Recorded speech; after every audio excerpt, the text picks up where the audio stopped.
June 2017, I received a phone call from a guy by the name of Greg Satori asking if we would be interested in procuring a painting by an unknown Vietnamese painter of a soldier returning to base following the Battle of Coral and Balmoral.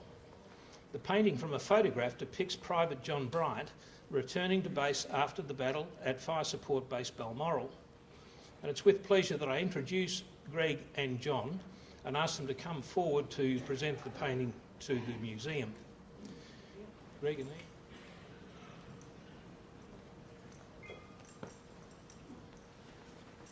Well, we were talking about who was going to do the talking, and I think both put their hands up to have a little bit of a chat about how we came about procuring the painting. Thanks, Phil.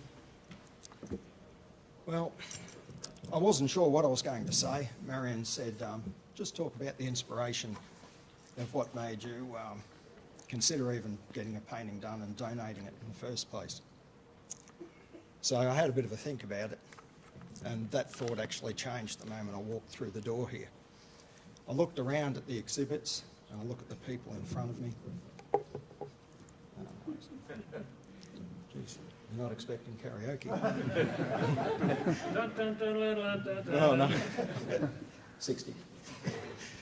Anyway, so we, I guess really looking around this place, looking at the exhibits, talking to the people here today, that's probably the biggest part of the inspiration. I don't think that needs any explanations. I suppose the painting was made from a picture in 1968.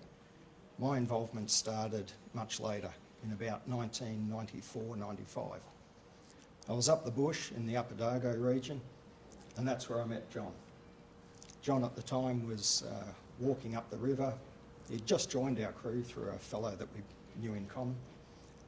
And he just wanted to build his fitness, build his lung capacity and get it so that he could walk a bit further each day. He was pretty good at setting milestones and goals, and before too long we became quite good friends. Sooner or later, I think it was probably within the next year, we started doing 3-4 hour hikes into the Upper Dargo. We were building a pack camp, and if you can imagine 3 and 4 hours, there's a lot of time to kill as you walk. A lot of the time we walked in silence, just in each other's company. Other times we solved the problems of the world.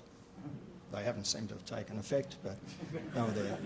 And then on occasions, John would talk about his service. And the service he spoke about, he spoke with pride. And he spoke about things that they had done and seen, their actions. But he always inflected a bit of humour with it. It was never anything too serious, or even though the situations were quite dire, he always had that overlay of humour. So one of the things that I noticed with John was he also said to me, I took an oath for this country and I've never rescinded it. And so that, in conjunction with his stories, just told of the pride that he had in his service.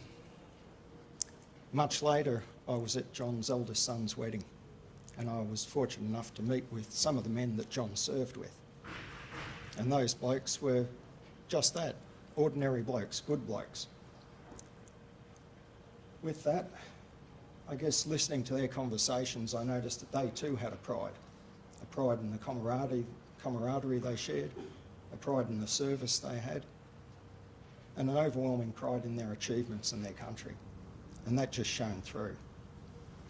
So, to me, the painting, although it's of John Bryant, although it depicts a soldier after that Battle of Balmoral, it's symbolic. It's symbolic of the forces that we have, the servicemen we have, and I think it depicts the pride that we all have in them.